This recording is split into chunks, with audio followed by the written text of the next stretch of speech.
खुलुमबाय बेयो बड'लेण्ड इंखं टेलिभिजन दिनै 17 डिसेम्बर 2021 शुक्रबार खालि सानसेनि बरादखौ नोंथांमोननि खाथियाव लाबोदों आं सदानन्द दैमारिया।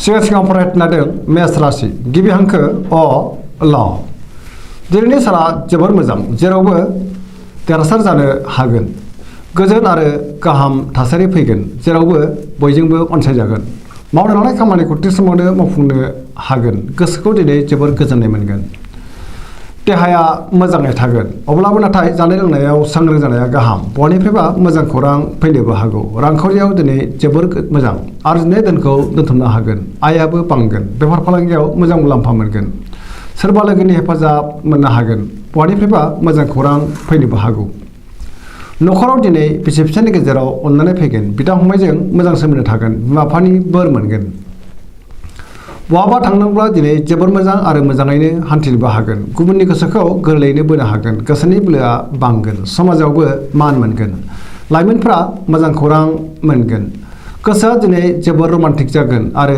गावबा गावनि गोसोनि साननायफोरखौ फोरमायलायनोबो हागोन फरायसाफ्रा फरायनायाव गोसो दुंखांगोन आरो मोजां फिथाइ मोनगोन पजिटिभ एनार्जिनि गोहोम गोग्लैगोन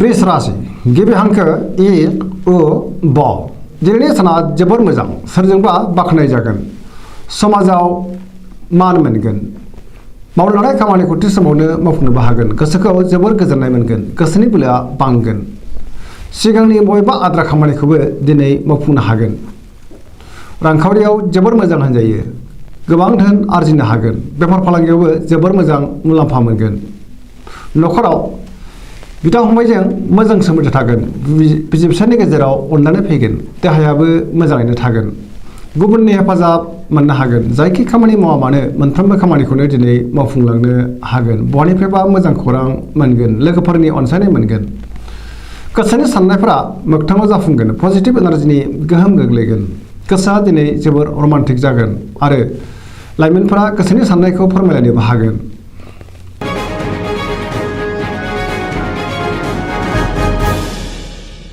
मिथुन राशि गिबि हांखो क स दिनैनि साना जोबोर मोजां गोबां बिथिङाव मोजां खाबु फैनो हागौ गुबुननि अनसायनाय मोनगोन गोसोखौ जोबोर गोजोननाय मोनगोन गोसोआ जोबोर खुसि जागोन देहाया दिनै मोजाङैनो थागोन रांखावरियाव जोबोर मोजां बेफार फालांगियावबो जोबोर मोजां मुलाम्फा मोनगोन न'खराव बिसि फिसायनि गेजेराव अननानै फैगोन बिदा फंबायजों मोजां सोमोन्दो थागोन समाजावबो मान मोनगोन गोसोनि बोलोआ बांगोन मावनो लानाय खामानिखौ थि समावनो आरो गोरलैयैनो मावफुंनोबो हागोन सोरबा लोगोनि हेफाजाब मोनगोन गुबुनजों मोजां सोमोन्दो लाखिनो रोंगोन लाइमोनफोरनि गोसोआ दिनै जोबोर रमान्टिक जागोन आरो गावबा गावनि गोसोनि साननायखौ फोरमायलायनोबो हागोन पजिटिभ एनार्जिनि गोहोम गोग्लैगोन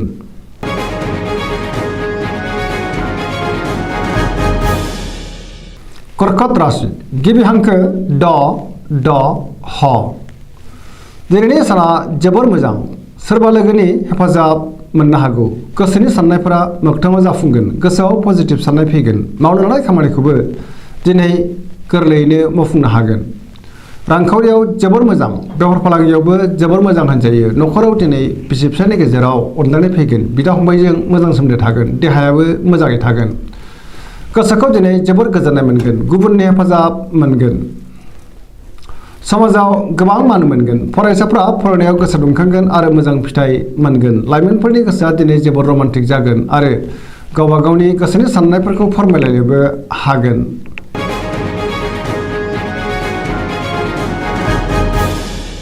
सिंह राशि गिबि हांखो म ट दिनैनि साना जोबोर मोजां जेरावबो देरहासार जागोन समाजाव मान मोनगोन बयजोंबो अनजागोन आरो अनसायजागोन गोसोआव गोग्गो साननाय फैगोन मावनो लानाय खामानिखौ थि समावनो आरो गोरलैयैनो मावफुंनो हागोन सोरबा लोगोनिफ्राय हेफाजाब मोनगोन बहाबा दावबायहैनो खाबु मोनगोन रांखावरियाव दिनै जोबोर मोजां नाथाय अब्लाबो खरसायाबो बांगोन मोननो गोनांफोरखौ मोननोबो हागोन आरजिनाय धोनखौबो दोनथुमनो हागोन बेफार फालांगियाव मोजां मुलाम्फा मोनगोन देहाया मोजाङै थागोन बहानिफ्रायबा मोजां खौरां फैनोबो हागौ।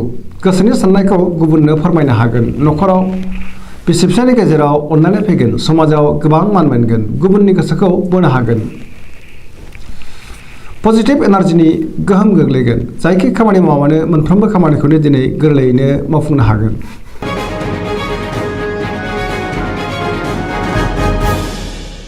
कन्या राशि गिबि हांखो प ट। दिनैनि साना मोजां आरो गाज्रिनि गेजेरजों बाबेनलांगोन। गोसोनि बोलोआ लोरबां जागोन। गोसोआव नेगेटिभ साननाय फैगोन। गोथों आरो गोग्गो साननो रोंनाय नङा। गियाननि आंखाल जागोन। गोसोखौ दिनै जोबोर उसुखुथु मोनगोन। रांखावरियाव मोजां, नाथाय अब्लाबो खरसायाबो बांगोन। बेफार फालांगियाव मोजां मुलाम्फा मोनगोन। देहायाबो मोजाङै थागोन। गोबां सुबुंजों लोगो मोनज्लायनो हागौ। न'खराव दिनै बिसि फिसायनि गेजेराव अनलायनाय फैगोन। सोरजोंबा नाङा फाङा रायखोमा जानोबो हागौ। गोसोखौ जोबोर उसुखुथु मोनगोन। नाथाय अब्लाबो पजिटिभ एनार्जिनि गोहोम गोग्लैगोन। गुबुननि थाखाय मोजां खामानि मावनानैबो होनो हागोन। लाइमोनफोरा जोबोर रमान्टिक जागोन आरो गोसोनि साननायखौ फोरमायलायनोबो हागोन।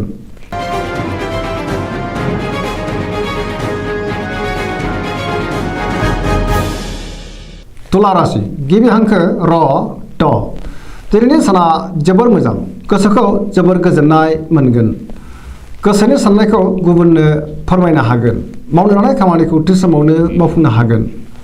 सिगांनि बबेबा आद्रा खामानिखौबो दिनै मावफुंनो हागोन। देहाया मोजाङै थागोन। रांखावरियाव जोबोर मोजां। मोननो गोनां धोनखौ मोननो हागोन। आरजिनाय धोनखौ दोनथुमनो हागोन।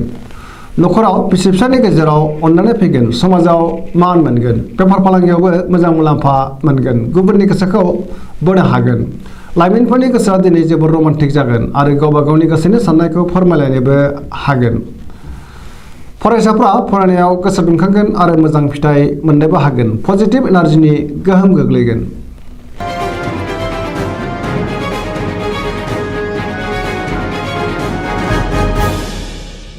वृश्चिक राशि गिबि हांखो न स। दिनैनि साना जोबोर मोजां। गोसोखौ जोबोर गोजोननाय मोनगोन। समाजाव लोगो लेवा बांगोन। सोरबा गोजाम लोगोजों बहाबा लोगो मोनज्लायनो हागौ। गोसोआव गोग्गो आरो गोथों साननाय फैगोन। मावनो लानाय खामानिखौ थि समावनो आरो गोरलैयैनो मावफुंनोबो हागोन। गुबुननिफ्राय हेफाजाब मोनगोन। गोसोनि साननायफोरा मोगथाङाव जाफुंगोन। गोसोनि बोलोआ बांगोन। समाजावबो बयजोंबो अनसायजागोन आरो अनजागोन। न'खराव बिसि फिसायनि गेजेराव अनलायनाय फैगोन। गोबां सुबुंजों लोगो मोनज्लायनो हागौ। बबेबा फोरबोआव बाहागो लानो खाबु मोनगोन। रांखावरियाव दिनै जोबोर मोजां, नाथाय अब्लाबो खरसायाबो बांगोन। बेफार फालांगियावबो मोजां मुलाम्फा मोनगोन। देहाया मोजाङै थागोन। गुबुननि हेफाजाब मोननो हागोन। फरायसाफ्रा फरायनायाव गोसो दुंखांगोन आरो मोजां फिथाइ मोनगोन। लाइमोनफोरा दिनै जोबोर रमान्टिक जागोन आरो गावबा गावनि गोसोनि साननायफोरखौ फोरमायलायनोबो हागोन।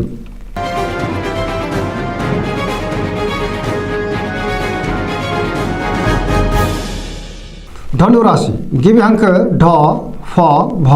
दिनैनि साना मोजां आरो गाज्रिनि गेजेरजों बाबेनलांगोन। गुबुननि थाखाय नाङा फाङा जेंनायाव गोग्लैनांनोबो हागौ। सांग्रां जानाया गाहाम। गोसोआव गोनो गोथो साननाय फैगोन। मावनो लानाय खामानिखौ थि समावनो आरो गोरलैयैनो मावफुंनो गोब्राब जागोन। गोसोनि साननायफोरा देबार नांगोन। रांखावरियाव दिनै मोजां, नाथाय अब्लाबो नाङा फाङा खरसायाबो बांगोन। आरजिनाय धोनखौबो दोनथुमनो गोब्राब जागोन। बेफार फालांगियाव मोजां मुलाम्फा मोनगोन। समाजाव मान मोनगोन। देहायाबो मोजाङैनो थागोन। न'खराव बिसि फिसायनि गेजेराव अनलायनाय फैगोन। बिदा फंबायनि हेफाजाबखौ दिनै मोननो हागोन। बहानिफ्रायबा मोजां खौरां फैनो हागौ। लाइमोनफोरनि गोसोआ दिनै जोबोर आला खाला जागोन। नेगेटिभ एनार्जिनि गोहोम गोग्लैनोबो हागौ। सांग्रां जानाया गाहाम।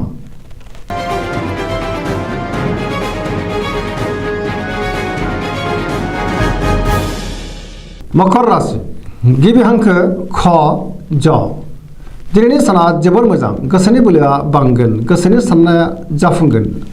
सिगांनि बबेबा आद्रा खामानिखौबो दिनै मावफुंनो हागोन। रांखावरियाव जोबोर मोजां होनजायो। आयआ बांगोन। मोननो गोनां धोनखौ मोननो हागोन। बेफार फालांगियाव जोबोर मोजां मुलाम्फा मोनगोन। गुबुनजों मोजां सोमोन्दो लाखिनो रोंगोन। गोब्राब खामानिखौबो दिनै मावफुंनो हागोन। गोदान खामानियाव आखाइ होजेननो हागोन। न'खराव दिनै बिसि फिसायनि गेजेराव अनलायनाय फैगोन। बिदा फंबायजों मोजां सोमोन्दो थागोन आरो बिसोरनि हेफाजाबखौ मोननोबो हागोन। लाइमोनफोरनि गोसोआ दिनै जोबोर रमान्टिक जागोन आरो गावबा गावनि गोसोनि साननायफोरखौ फोरमायलायनोबो हागोन। फरायसाफ्रा फरायनायाव गोसो दुंखांगोन आरो मोजां फिथाइ मोनगोन। पजिटिभ एनार्जिनि गोहोम गोग्लैगोन।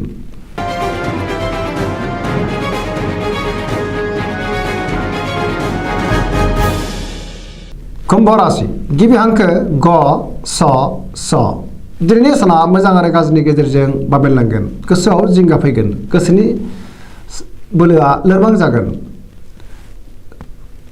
मावनो लानाय खामानिखौ थि समावनो मावफुंनो गोब्राब जागोन। बहानिफ्रायबा हरखाबै गाज्रि खौरां फैनोबो हागौ। समाजाव नाथाय मान मोनगोन। गोबां मुंदांखा सुबुंजों लोगो मोनज्लायगोन। रांखावरियाव बारा मोजां नङा। नाङा फाङा खरसाया बांगोन। देहाया मोजाङै थागोन। न'खराव बिसि फिसायनि गेजेराव अनलायनाय फैगोन। गुबुननि हेफाजाबखौ मोनगोन। बिमा बिफानि बोर मोनगोन। बहाबा दावबायहैनो खाबु मोनगोन। नाथाय अब्लाबो लामा हान्थिनायाव सांग्रां जानाया गाहाम। नेगेटिभ एनार्जिनि गोहोम गोग्लैनोबो हागौ।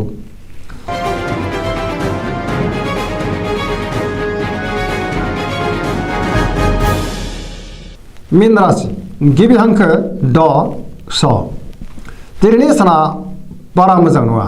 गोसोआव नेगेटिभ साननाय फैगोन। गोसोनि बोलोआ लोरबां जागोन। गावनि गोसोनि साननायखौ गुबुननो फोरमायनो हागोन। देहाया मोजाङै थागोन।